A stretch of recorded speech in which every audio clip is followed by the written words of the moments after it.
You ask Tiger to solve. This deals with linear equations with one unknown. The final result is x equals 20.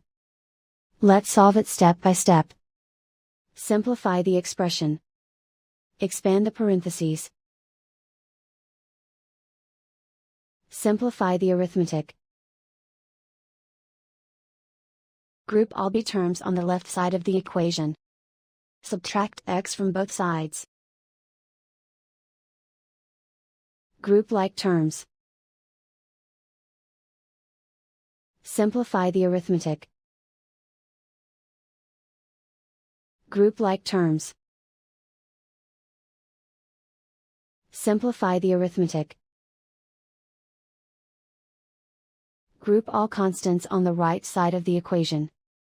Add 10 to both sides. Simplify the arithmetic.